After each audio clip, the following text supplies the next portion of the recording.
Saya Emily Carter, 35 tahun, seorang jurnalis lepas dari Austin, Texas. Mayoritas orang mengenal saya dari kolom Real Life in the Wide World yang dimuat di majalah gaya hidup terkenal Amerika. Tetapi bagi teman-teman dekat, saya adalah istri bule dari si kecil Tuan Tanu. Tuan Tanu saya, 38 tahun, adalah seorang insinyur perangkat lunak yang bekerja dari rumah. Kami bertemu saat dia magang di San Francisco 7 tahun lalu. Hari pertama saya melihatnya, saya diam-diam tertawa dalam hati. Tingginya hanya 1,70 meter, berat 70 kilo, bahu sempit dan senyum manisnya membuatnya terlihat seperti mahasiswa. Saya, yang tingginya 1,75 meter ditambah sepatu hak 10 cm, mengenakan kemeja koboi dan jeans sobek, berdiri di sebelahnya tampak seperti raksasa di samping kurcaci. Kecil-kecil cabai rawit, ya? Saya menggodanya saat pertama kali kencan. Dia tertawa pelan dan menjawab dengan aksen Jawa yang merdu. Tidak masalah jika saya besar di hati saja, sayang. Saya selalu menggodanya. Menggoda dia karena memakai baju ukuran anak-anak, menggoda dia karena kakinya hampir tidak mencapai pedal rem saat mengemudi Ford pickup saya, menggoda dia karena saat di pesawat dia harus duduk di dekat jendela karena kakinya terlalu sempit.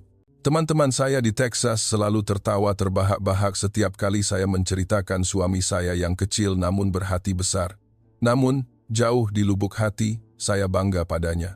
Dia lembut, penuh perhatian, tidak pernah membantah saya dengan keras, tidak pernah mengangkat tangan. Jika saya marah karena pekerjaan, dia akan duduk diam dan memeluk saya dari belakang. Tidak apa-apa, Em.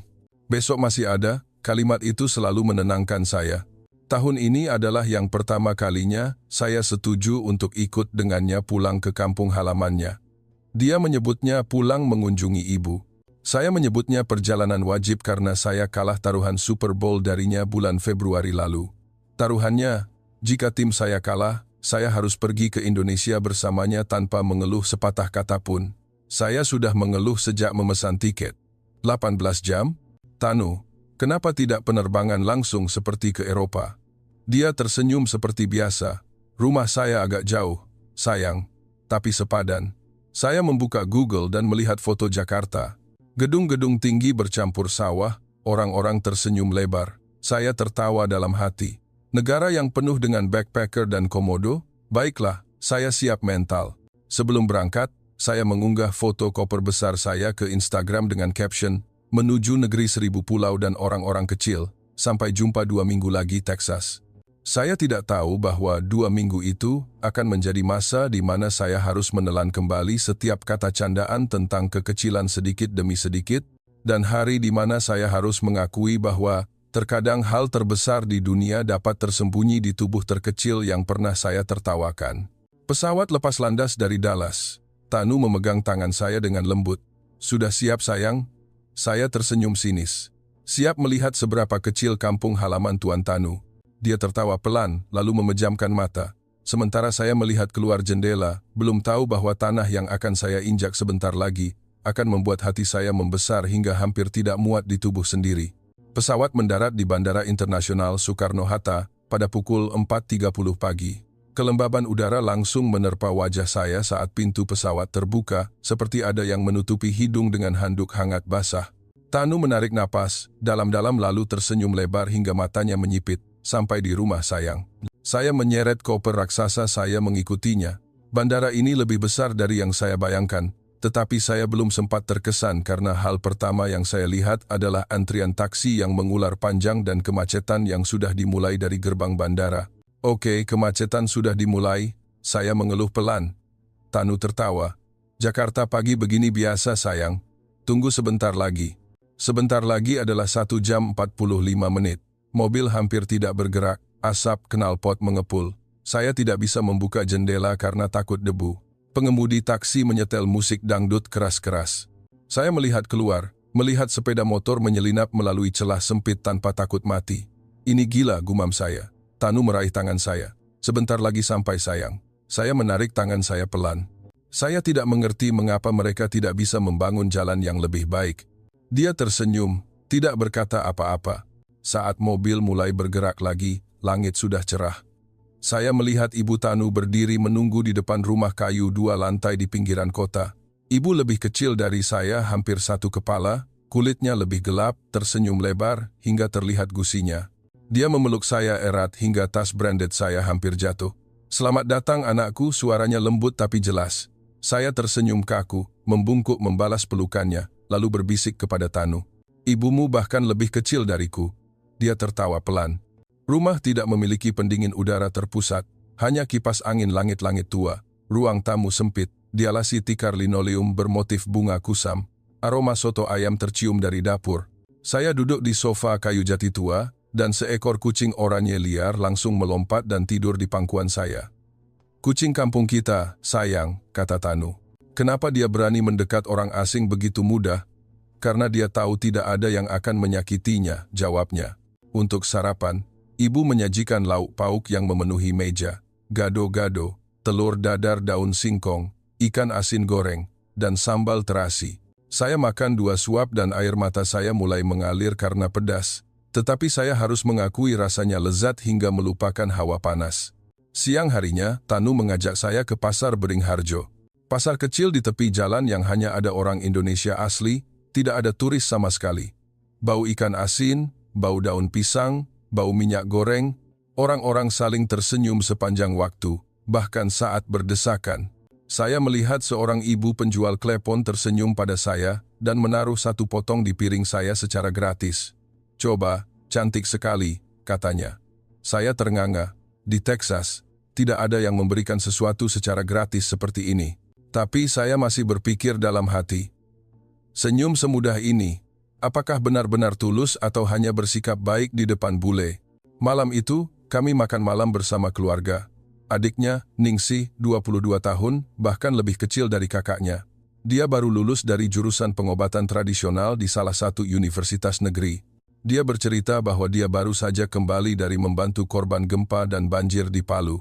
3 bulan bekerja sukarela, tanpa dibayar sepeser pun.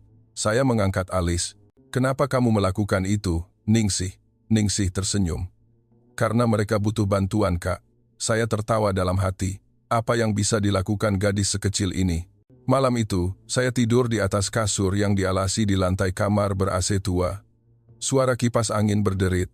Saya memeluk Tanu dan berbisik, "Kampung halamanmu manis, ya, tapi semuanya terasa kecil." Dia tertawa pelan lalu mencium kening saya. "Besok saya akan bawa kamu lihat sesuatu yang lebih besar, sayang." Saya belum tahu bahwa lebih besar yang dia maksud bukan berarti gedung, bukan berarti jalan, tetapi berarti hati orang-orang kecil yang setiap hari saya remehkan. Pagi hari ketiga, Tanu membangunkan saya pukul 5 pagi. "Hari ini kita ke Candi Borobudur." "Sayang." Saya mendengus pelan. "Jam 5 pagi, kapan candi buka?" Dia tersenyum. "Akan ramai sekali, sayang.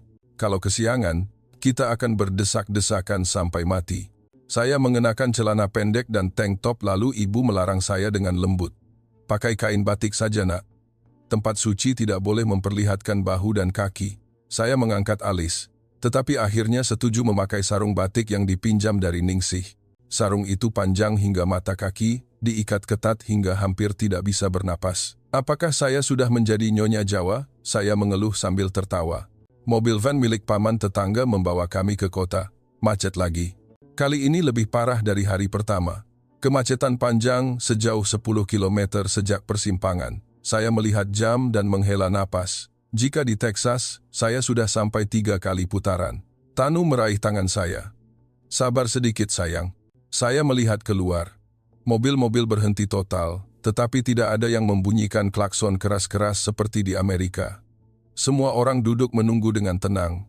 Ada yang tidur, ada yang bermain ponsel. Sebuah ojek menyelinap dan mengetuk jendela. "Mas, saya bisa antar lewat jalan pintas, 50.000. Paman pengemudi van tersenyum dan melambaikan tangan menolak. "Tidak apa-apa, Nak. Tunggu sebentar saja."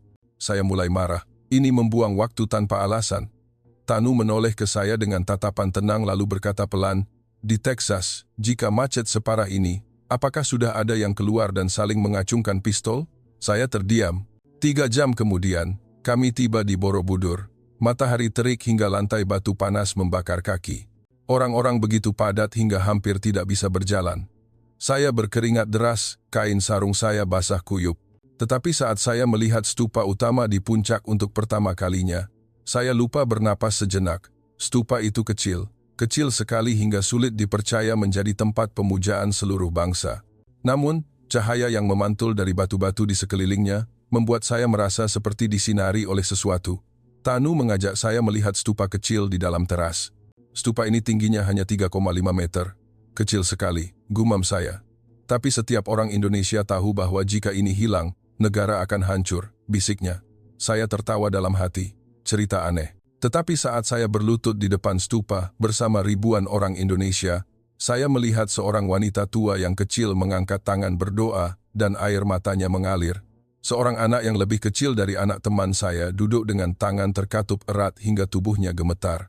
Tidak ada yang mendorong, tidak ada yang berteriak, hanya keheningan yang penuh rasa hormat. Saya merasa aneh di dada, seperti ada sesuatu yang kecil menyelinap di antara tulang rusuk saya. Keluar dari candi, Tanu mengajak saya makan siang di warung pinggir jalan dekat kompleks, warung kecil, meja kayu tua. Pemiliknya adalah seorang ibu-ibu kecil mungil yang usianya pasti di atas 70, tetapi dengan cekatan mengangkat panci besar berisi rawon, sup daging hitam. Makan yang banyak nak bule. Ibu itu tersenyum hingga matanya menyipit. Saya tanpa sadar mengangkat tangan memberi salam hormat. Menyalami. Sambil makan, Tanu bercerita bahwa ibu ini dulunya adalah penjual makanan keliling. Saat banjir besar tahun 2007, di mana air setinggi dada, dia mendayung perahu untuk membagikan makanan kepada orang-orang yang terjebak banjir secara gratis selama 3 bulan hingga semua pelanggannya selamat. Ibu sekecil ini? Tanya saya. Kecil, tapi hatinya lebih besar dari rumahnya. Ibu pemilik warung itu tertawa sendiri. Sore harinya, kami naik mobil kembali ke rumah. Macet lagi. Kali ini yang terparah. Hujan turun deras seperti langit akan runtuh. Jalan tol berubah menjadi sungai. Semua mobil mematikan mesin, duduk menunggu dengan tenang. Saya mulai marah lagi. Ini gila. Kenapa tidak ada yang melakukan sesuatu? Tanu menoleh ke saya dan mengucapkan kalimat yang membuat saya terdiam. Di Texas, jika hujan sederas ini, berapa banyak orang yang akan meninggal, Em? Saya benar-benar terdiam. Karena saya teringat badai Harvey pada tahun 2017. 80 orang meninggal di Houston setelah banjir hanya 3 hari. Tapi di sini, hujan sederas ini, orang-orang masih tersenyum, masih menyetel musik, bahkan ada yang turun dari mobil untuk membantu mendorong mobil lain yang mesinnya mati. Malam itu, hujan belum berhenti. Listrik padam di seluruh desa. Saya duduk memeluk lutut di teras rumah kayu. Tanu menyalakan lilin, lalu duduk di samping saya. Besok saya akan bawa kamu lihat gajah, katanya. Gajah benar-benar besar. Saya tersenyum sinis. Akhirnya, ada sesuatu yang besar di negara ini. Dia tertawa pelan lalu memeluk saya dari belakang. Saya belum tahu bahwa gajah yang akan dia bawa saya lihat akan membuat saya menangis keesokan harinya dan akan membuat saya akhirnya mengerti bahwa kecil yang selama 7 tahun saya jadikan candaan mungkin adalah pujian terbesar yang tidak pernah saya sadari. Pagi buta keesokan harinya, hujan sudah berhenti tetapi jalanan masih basah. Tanu menyewa mobil pikap tua paman tetangga untuk membawa kami ke utara menuju pusat konservasi gajah di daerah dekat sana. Hari ini kita benar-benar lihat gajah. Sayang, bukan gajah di kebun binatang. Saya duduk di sebelahnya, melihat jalanan yang penuh genangan air. Kalau gajahnya kecil seperti orang-orang di sini, saya tidak akan kaget. Saya masih bercanda sesuai kebiasaan. Dia hanya tersenyum, tidak menjawab. 2 jam kemudian, kami tiba di sebuah kamp gajah di hutan. Tidak ada pagar indah, tidak ada turis bule yang ramai. Hanya ada 4-5 pawang gajah kecil yang sedang membersihkan gajah dengan selang tua. Gajah pertama yang saya lihat bernama Plai Agung. Tingginya 4 meter, beratnya hampir 5 ton. Gadingnya melengkung indah, kulitnya tebal penuh bekas luka dari jebakan kawat 20 tahun lalu. Salah satu pawang gajah, yang bahkan lebih kecil dari saya, berusia sekitar 60 tahun, naik ke leher gajah dengan cekatan. Ini Paman Budi, Tanu memperkenalkan. Paman dulu adalah pawang gajah istana. Paman Budi mengangkat tangan menyalami saya, lalu berbicara dalam bahasa Indonesia beraksen kental. Selamat datang nak bule, Paman akan ajak kamu memandikan gajah. Saya tertawa. Memandikan gajah? Saya tidak mau basah. Tetapi 10 menit kemudian, saya berdiri terendam di sungai kecil, air setinggi dada, memegang sikat nilon menggosok punggung Plai Agung. Gajah raksasa itu diam saja, membiarkan orang kecil seperti saya menggosok tubuhnya tanpa perlawanan. Paman Budi berdiri di lehernya, menyuruh Plai Agung mengangkat kaki satu persatu lalu menyemprot celah kukunya dengan selang. Gajah itu besar tapi hatinya lembut sekali, kata Paman Budi. Kalau orang jahat, dia akan ingat seumur hidup. Kalau orang sayang, dia akan membalas lebih dari itu. Saya melihat Plai Agung yang memejamkan mata, tampak seperti sedang tersenyum, dan langsung teringat Tanu. Siang itu, Paman Budi membawa kami melihat rumah sakit gajah, bangunan bambu besar. Ada 4 gajah sakit yang sedang dirawat. 1 kakinya patah karena menginjak ranjau darat. 1 lagi buta karena ditembak dengan ketapel oleh anak-anak nakal. Dana pengobatan gajah dari mana, Paman? Tanya saya. Paman Budi tersenyum. Dari orang-orang kecil di seluruh Indonesia, Nak. Mereka mengirim 10.000, 20.000 per orang. Saya terdiam. Orang-orang kecil yang pernah saya remehkan mengirim uang untuk membantu gajah besar yang bahkan belum pernah mereka lihat wajahnya. Sore harinya, kami duduk makan malam bersama para pawang gajah di sekitar api unggun. Hanya ada nasi, sambal, ayam bakar, dan rujak buah. Tidak ada bir, tidak ada anggur, tetapi semua orang tertawa terbahak-bahak, menceritakan gajah yang pernah menyelamatkan orang dari banjir, gajah yang pernah mengangkut orang sakit menyeberangi gunung ke rumah sakit. Saya duduk mendengarkan dengan tenang lalu bertanya pelan kepada Paman Budi. Paman pernah takut sama gajah? Dia sebesar ini. Paman tertawa terbahak-bahak. Takut, Nak. Tapi Paman lebih takut sama manusia. Gajah hanya badannya yang besar.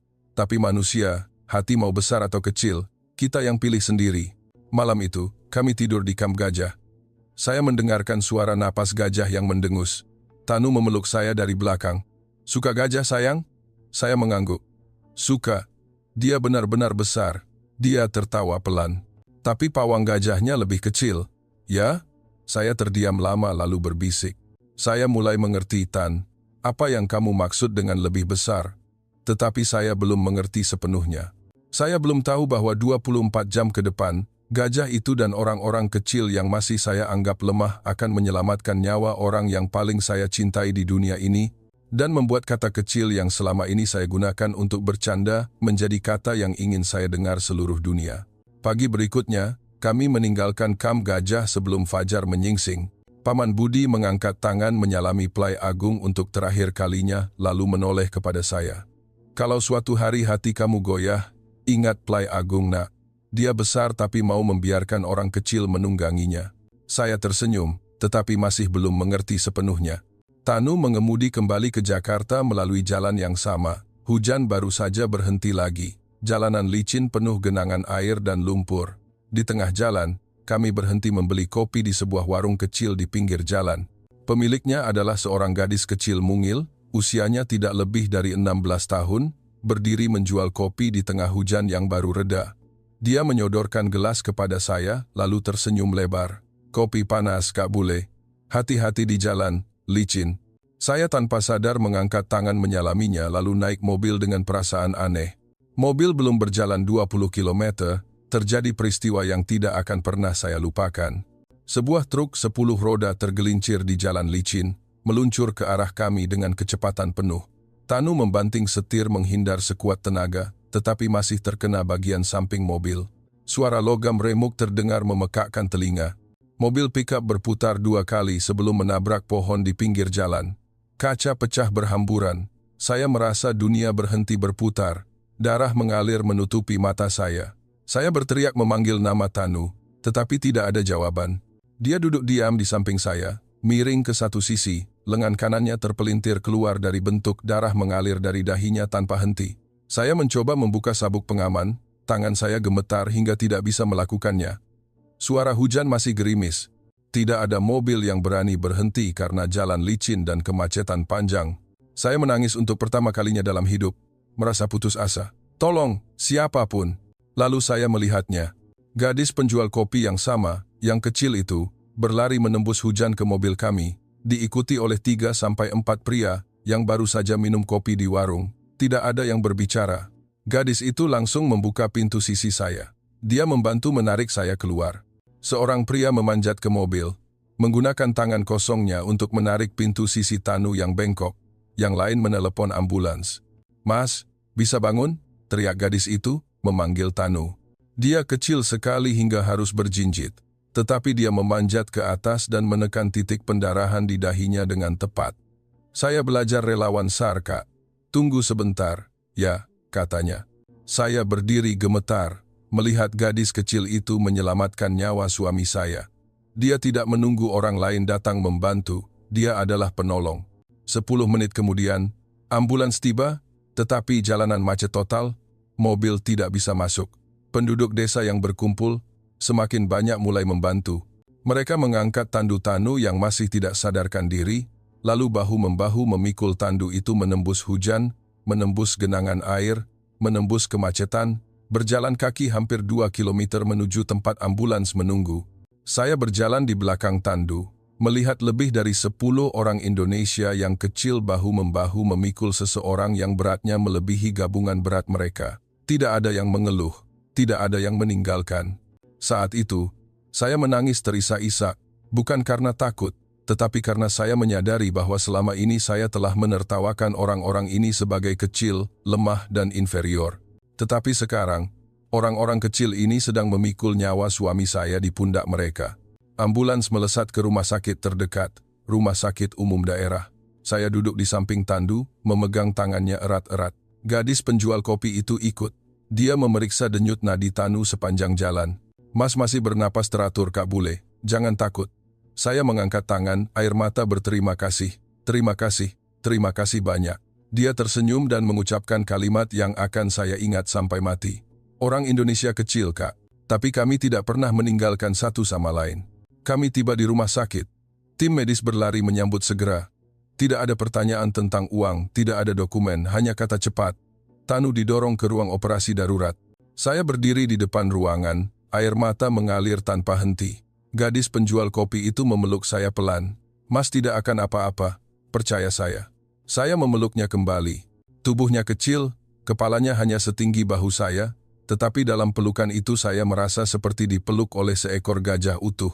Dan pada saat itulah saya mengerti bahwa kecil yang selama 7 tahun saya jadikan candaan untuk Tanu adalah pujian terbesar di dunia. Saya berdiri di depan ruang operasi selama lebih dari 4 jam. Tidak ada kursi kosong, tidak ada yang mengusir saya. Seorang perawat kecil membawakan saya air minum lalu duduk di samping saya. Mas mengalami pendarahan di otak, Kak, tapi dokter kami hebat sekali. Percaya pada dokter. Saya mengangguk, tetapi hati saya masih bergetar. Bayangan Tanu yang terbaring diam, darah mengalir tanpa henti, masih melekat di mata saya. Pukul 14.07, pintu ruang operasi terbuka. Ahli bedah saraf berjalan keluar, melepas masker bedah. Tubuhnya hampir satu kepala lebih kecil dari saya, berkacamata tipis, tetapi berdiri tegak seperti tiang. Nyonya Emily, saya mengangguk hingga leher saya hampir patah. Pasien sudah aman, Bu. Tengkorak retak, darah beku di dalam otak sudah kami keluarkan semua. Lengan kanan patah 3, tapi tulangnya tidak mengenai pembuluh darah utama. 48 jam lagi, jika dia melewatinya tanpa infeksi, dia pasti akan bangun. Saya ambruk ke lantai, menangis seperti anak kecil. Dokter kecil itu membungkuk, memeluk saya dengan lembut. Nama saya Dr. Agung. Saya memang kecil, tapi saya bisa menyelamatkan pasien besar. Dia tersenyum lalu melanjutkan. Suami Anda berpesan kepada saya saat dibius, tolong jaga istri saya, Dok. Dia besar tapi hatinya rapuh. Saya tertawa sambil menangis. Ruang ICU dibuka untuk kunjungan. 10 menit per orang. Tanu terbaring di tempat tidur. Tangan kanannya diperban, kepalanya dibalut. Alat bantu napas masih terpasang, tetapi dadanya naik turun secara teratur. Saya membungkuk, mencium keningnya. Saya minta maaf, Tanu. Maaf karena pernah menggodamu kecil. Air mata saya menetes di pipinya. Malam itu, saya tidur menjaganya di rumah sakit. Gadis penjual kopi, adik Melati, belum pulang. Dia duduk menjaga saya sepanjang malam, membawakan saya teh, kopi dan roti. Dia bercerita, saya pernah ditabrak motor 3 tahun lalu, Kak. Kaki patah persis seperti Mas. Banyak orang Indonesia kecil yang membantu memikul saya juga. Jadi, hari ini saya ingin membalas budi. Saya memeluknya erat hingga dia terkikik. Kak Bule besar, pelukannya erat sekali. Pukul 4.00 pagi, Tanu menggerakkan jarinya. Saya langsung terbangun, saya menekan bel memanggil perawat. Dokter, Agung berlari dengan kaki telanjang, memeriksa mata, memeriksa denyut nadi, lalu tersenyum lebar. Sudah bangun. Tanu perlahan membuka mata, melihat sekeliling lalu melihat saya. Suaranya serak dari selang bantu napas yang baru saja dilepas. Air. Saya menangis, mengangkat gelas air agar dia minum. Dia menghirup 2 tegukan lalu berbisik, "Maaf sudah membuatmu takut." Dan gajahnya. Menyenangkan? Saya tertawa sambil menangis. Paling menyenangkan dalam hidupku. Dan saya tidak akan pernah menggodamu kecil lagi. Dia tersenyum sinis. Bagus. Karena sekarang saya benar-benar kecil, tidak bisa bergerak. Pagi berikutnya, berita kecelakaan itu menyebar. Orang-orang Indonesia kecil yang membantu kami mulai mengirim pesan. Ada yang mengirim bunga, mengirim buah, mengirim dukungan semangat. Bahkan Plai Agung di Camp Gajah, pawang gajah mengirimkan video gajah itu mengangkat belalainya, membungkuk ke kamera dengan papan bertuliskan, "Cepat sembuh, Mas," dari Plai Agung. Saya berdiri membaca semua pesan, air mata mengalir tanpa henti, lalu menoleh kepada Tanu yang masih belum bisa bergerak. "Tahukah kamu, Tan, saya pernah berpikir negara ini kecil, tapi sekarang saya tahu, ini yang terbesar di dunia." Dia memegang tangan saya erat-erat. Karena orang-orang kecil bersatu, jadi besar, sayang. Dan pada saat itu, saya tahu bahwa kebesaran sejati tidak diukur dari tinggi badan, tidak diukur dari ukuran negara, tetapi diukur dari hati yang rela mengorbankan diri kecilnya untuk mengangkat orang lain. 3 hari setelah operasi, Tanu dipindahkan dari ICU ke ruang pasien biasa, kamar 4 tempat tidur tetapi hanya dia sendiri. 3 perawat kecil bergantian menyeka tubuhnya, mengganti infus, memberikan obat. Semua orang tersenyum. Semua orang berkata, "Cepat sembuh, Mas." Saya duduk di samping tempat tidur, memandangi suami yang masih pucat, tetapi matanya berbinar. Dia mengangkat tangan kirinya membelai pipi saya. Saya minta maaf sudah membuatmu takut." Saya menggeleng. "Jangan minta maaf, justru saya yang harus minta maaf." Dia mengerutkan kening. "Minta maaf soal apa?" Saya menarik napas dalam-dalam lalu mengucapkan kata demi kata, "Maaf karena pernah menggodamu kecil. Maaf karena pernah berpikir kebesaran harus diukur dari tubuh, diukur dari uang, diukur dari gedung tinggi. Maaf karena pernah menertawakan orang Indonesia yang kecil, mudah tersenyum, macet, semuanya kecil. Tapi, 3 hari ini, orang-orang kecil ini telah mengembalikan nyawamu kepada saya." Tanu tersenyum lembut. "Saya sudah tahu kamu akan mengerti suatu hari nanti." Siang itu, Dr. Agung mampir untuk mengganti obat. Dia duduk di samping tempat tidur, melepas kacamata, menyeka keringat dengan sapu tangan. "Nyonya Emily, ada cerita yang ingin saya ceritakan." Dr. Agung bercerita bahwa ia lahir dari keluarga petani di Jawa Tengah. Kecil sejak kecil, diejek teman-temannya sebagai dokter pendek. Tetapi pada tahun 2007, saat banjir besar, ibunya sakit parah. Tidak ada rumah sakit yang mau menerima karena tempat tidur penuh. Lebih dari 10 penduduk desa yang kecil bahu-membahu memikul tandu menembus banjir setinggi dada, berjalan kaki 7 kilometer ke rumah sakit swasta. "Ibu selamat. Hari itu saya bersumpah akan menjadi dokter dan akan merawat orang sebaik mungkin, tidak peduli dia besar atau kecil, kaya atau miskin." Saya mendengarkan hingga air mata mengalir, lalu bertanya pelan, "Lalu kenapa memilih menjadi ahli bedah saraf?" "Itu sangat sulit." Dr. Agung tersenyum. "Karena otak manusia itu kecil, Bu. Hanya 3 pon, tetapi menyimpan seluruh alam semesta. Jika saya bisa menyelamatkan satu otak kecil, seluruh dunia seseorang akan terselamatkan." Tanu mengangkat tangan menyentuh lengan Dr. Agung. "Terima kasih sudah menyelamatkan otak kecil saya, Dok." Dokter tertawa. "Otak Anda tidak kecil, Mas.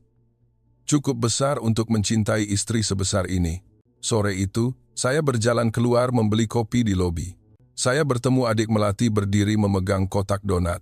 "Kak Bule, saya bawakan untuk Mas." Kotak dibuka.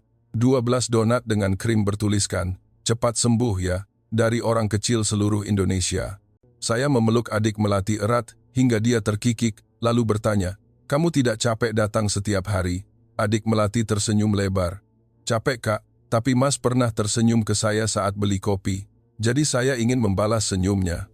Saya berdiri diam lalu menangis terseduh-seduh di lobi rumah sakit. Orang-orang yang lewat melihat, tetapi tidak ada yang menertawakan. Hanya ada yang mengangkat tangan memberi salam hormat dan berjalan pergi dengan tenang. Malam itu, saya duduk di samping tempat tidur Tanu, memegang pena dan buku catatan baru. Saya menulis judul artikel yang akan saya kirim kembali ke Amerika, The Land of Small People with the Biggest Hearts. Lalu saya menoleh kepada Tanu. Saya akan menulis cerita ini. Saya akan memberitahu seluruh dunia bahwa kebesaran sejati tidak diukur dari tinggi badan, tetapi diukur dari ketinggian hati yang rela membungkuk untuk mengangkat orang lain. Tanu memegang tangan saya. Dan bagaimana kamu akan menulis kenapa kamu berubah pikiran? Saya tersenyum sambil menangis. Karena gajah besar yang rela dinaiki orang kecil, dan karena suami kecil yang membuat hati istri besar membesar hingga hampir meledak. Dia tertawa pelan lalu memejamkan mata. Sementara saya duduk menulis artikel itu hingga fajar menyingsing. Menulis dengan air mata, menulis dengan kebanggaan, menulis dengan cinta yang belum pernah ada sebelumnya. Dan pada malam itulah, saya benar-benar sadar bahwa kecil bukan lagi ejekan, tetapi adalah kata terbesar yang pernah saya dengar dalam hidup. 2 minggu kemudian, Tanu sudah bisa berjalan tanpa tongkat. Hari terakhir di rumah sakit, Dr. Agung duduk bersama kami bertiga. Saya menanyakan pertanyaan yang selama ini mengganjal di hati. Dokter, kenapa orang Indonesia saling membantu sampai seperti ini? Bukan saudara, bukan teman, tidak dibayar sepeser pun. Kenapa mempertaruhkan nyawa untuk orang asing? Dr. Agung melepas kacamata, meletakkannya di meja lalu melihat keluar jendela. Melihat orang-orang kecil sedang bahu-membahu mengangkat tandu orang sakit ke ambulans. Dia berbicara pelan, tetapi setiap kata jelas. Kami diajari sejak kecil, Bu, bahwa manusia lahir tidak sama. Ada yang besar, ada yang kecil. Ada yang lahir kaya, ada yang lahir miskin. Tetapi satu-satunya hal yang semua orang sama adalah hari ketika kita jatuh. Tidak ada yang mau jatuh sendirian. Jadi, jika kita melihat ada yang jatuh, kita pergi menopangnya. Tidak perlu menunggu dia menjadi saudara, tidak perlu menunggu dia kaya. Cukup melihat dia masih bernapas, itu sudah cukup. Saya terdiam lama, lalu bertanya lagi. Lalu bagaimana jika yang jatuh itu adalah orang yang pernah meremehkan kalian? Dr. Agung tersenyum lebar hingga matanya menyipit. Justru harus lebih dibantu, Bu. Karena pada hari itu, dia akan bangkit dan tahu bahwa kebesaran manusia tidak terletak pada kata-kata, tetapi pada perbuatan saat tidak ada yang melihat. Tanu memegang tangan saya erat-erat. Kedengarannya familiar, Em. Air mata saya mengalir deras, karena saya pernah menjadi orang yang meremehkan, pernah menertawakan orang kecil. Tetapi sekarang, saya sedang diangkat dari lantai oleh orang-orang kecil ini. Dr. Agung berdiri, mengangkat tangan menyalami Tanu, lalu menoleh kepada saya. Sebelum Anda kembali ke Amerika, saya punya hadiah untuk Anda, Nyonya Emily. Dia mengeluarkan ponselnya, membuka video pendek. Itu adalah klip dari kamera depan truk yang menabrak kami. Gambarnya sangat jelas. Terlihat adik melati berlari menembus hujan sebagai orang pertama. Terlihat penduduk desa membantu memikul tandu. Terlihat orang-orang kecil mengangkat orang yang jauh lebih besar dari mereka tanpa ada yang menyuruh. Di akhir klip, ada teks bahasa Inggris, "To the world. This is how small people carry the world on their shoulders when someone falls. From Indonesia with love." Klip itu sudah dibagikan lebih dari 8 juta kali. Small but Strong menjadi trending topik dunia. Dr. Agung tersenyum. Anda bukan orang pertama yang berubah pikiran karena cerita seperti ini, dan mungkin bukan yang terakhir. Sore itu, saya berjalan keluar dari rumah sakit untuk terakhir kalinya. Tanu berjalan di samping saya, masih sedikit pincang. Kami berdiri di halte bus di depan rumah sakit. Adik melati sudah menunggu. Dia menyodorkan amplop putih kepada saya. Saya dan teman-teman mengumpulkan sedikit uang, Kak. Untuk biaya pengobatan Mas. Kami tidak kaya, tapi kami ingin membantu. Di dalam amplop ada Rp5.200.000, uang kertas Rp20.000, Rp50.000 yang kusut. Ada catatan kecil yang ditulis tangan anak-anak. Dari orang kecil yang menyayangi Kak Bule dan Mas. Cepat sembuh, ya. Kami tunggu kakak liburan lagi. Saya membungkuk, memeluk adik melati erat-erat hingga dia terkikik, lalu mengembalikan amplop itu kepadanya. Uang ini simpan untuk sekolahmu, ya. Untuk biaya pengobatan, orang-orang kecil sepertimu sudah membayarnya dengan hati yang lebih besar dari seluruh dunia. Air mata adik melati mengalir, tetapi dia tersenyum lebar. Tanu mengangkat tangan menyalaminya. Saya menyalaminya juga. Dan pada saat itu, saya mengerti kesimpulan terdalam dari perjalanan ini. Kebesaran manusia bukanlah berdiri lebih tinggi dari siapapun, tetapi adalah rela membungkuk serendah mungkin untuk mengangkat orang lain. Bukan hanya Indonesia, tetapi adalah hukum universal kemanusiaan sejati. Saya menoleh kepada Tanu. Besok kita tidak kembali ke Amerika. Kita tinggal 1 bulan lagi. Saya punya artikel yang harus diselesaikan di sini, dan masih banyak orang kecil yang ingin saya peluk. Tanu tersenyum hingga matanya menyipit. Sudah saya bilang kan, sayang, rumah saya mungkin kecil, tapi hatinya cukup besar untuk membuat istri besar tidak mau pulang. Saya tertawa sambil menangis lalu memeluknya erat. Kali ini, saya tidak lagi menggodanya kecil, karena saya tahu dia adalah orang yang membuat hati saya menjadi yang terbesar di dunia. 1 bulan kemudian, saya membatalkan tiket kembali ke Amerika dan pindah tinggal di rumah Ibu Tanu sepenuhnya. Kamar tidur kecil di lantai bawah masih memiliki kipas angin langit-langit yang berderit seperti hari pertama, tetapi saya tidak mengeluh lagi. Artikel berjudul The Land of Small People with the Biggest Hearts diterbitkan serentak dalam 3 bahasa di majalah Gaya Hidup Global. Jumlah penayangan melebihi 10 juta dalam 3 hari. Komentar dari orang Amerika membanjiri. I always thought Indonesia was just beaches and cheap food. I was wrong. My husband is Indo. I used to tease him, but not anymore. I'm crying at work right now. This is humanity. Saya membalas setiap komentar dengan tangan saya sendiri, lalu mengumumkan di akhir artikel bahwa seluruh pendapatan dari penjualan artikel ini akan digunakan untuk mendirikan dana tangan kecil, hati besar, Small Hands, Big Hearts Fund, untuk membantu penjual kopi dan relawan SAR di seluruh Indonesia. 3 hari kemudian, dana masuk lebih dari 400 juta rupiah dari orang-orang kecil di seluruh dunia yang juga pernah disebut kecil. Saya segera memulai proyek pertama bernama Proyek Melati Tidak Lagi Jual Kopi, menyumbangkan dana agar adik Melati bisa kuliah kedokteran dan membangun warung kopi bergerak untuk relawan SAR, agar mereka memiliki penghasilan sendiri, tetapi masih bisa berlari membantu orang setiap kali terjadi kecelakaan. Pada hari peluncuran proyek, saya berdiri di atas panggung kecil di pinggir jalan raya, di samping adik Melati dengan seragam mahasiswa kedokteran tahun pertama, dan di samping Plai Agung yang diundang sebagai ambasador. Saya berbicara dengan mikrofon yang sedikit bergetar. Hari ini saya berdiri di sini bukan sebagai jurnalis Amerika yang besar, tetapi sebagai menantu Indonesia yang pernah salah paham. Saya pernah berpikir kebesaran harus besar tubuhnya, banyak uangnya, gedung tinggi. Tetapi Indonesia mengajari saya bahwa kebesaran sejati adalah hari ketika orang kecil rela basah kuyup untuk memikul orang besar agar selamat. Hari ini, saya tidak kembali ke Amerika.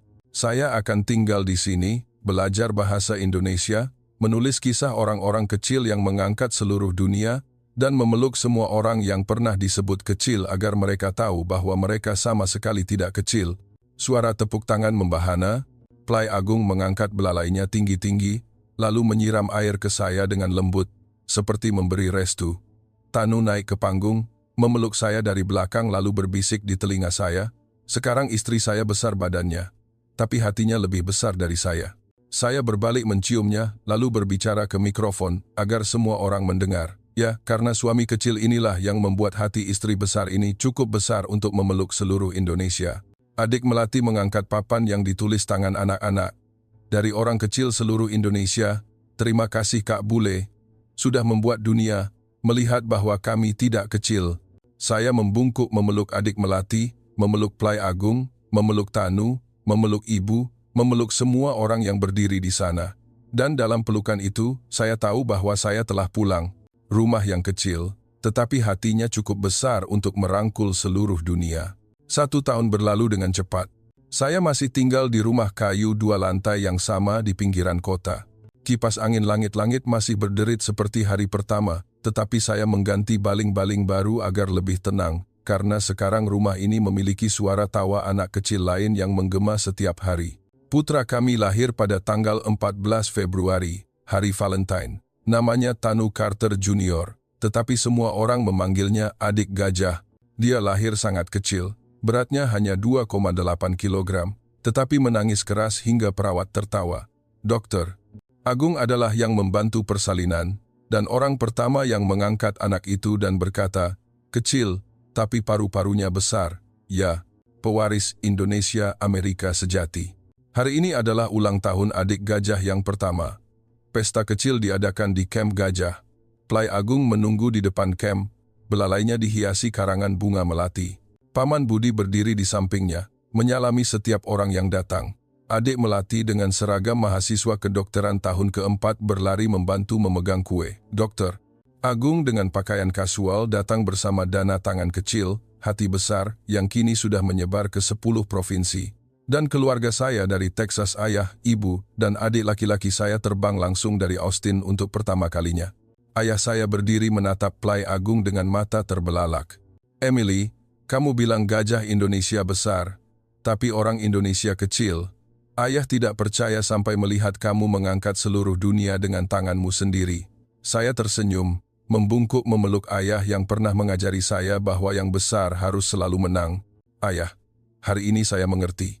Terkadang, kemenangan terbesar adalah rela membiarkan orang yang lebih kecil memenangkan hati kita. Upacara selesai. Semua orang duduk melingkar, makan nasi dan ayam bakar di sekitar api unggun. Tanu menggendong adik gajah, menaruhnya di leher Plai Agung. Anak kecil duduk di atas gajah besar lalu tertawa terbahak-bahak.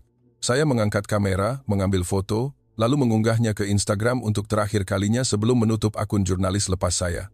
Foto anak kecil di atas gajah besar. Caption dalam bahasa Inggris dan Indonesia, "To the world that once called us small, thank you for teaching that the greatest strength is not in standing tall alone, but in bending down to lift others up."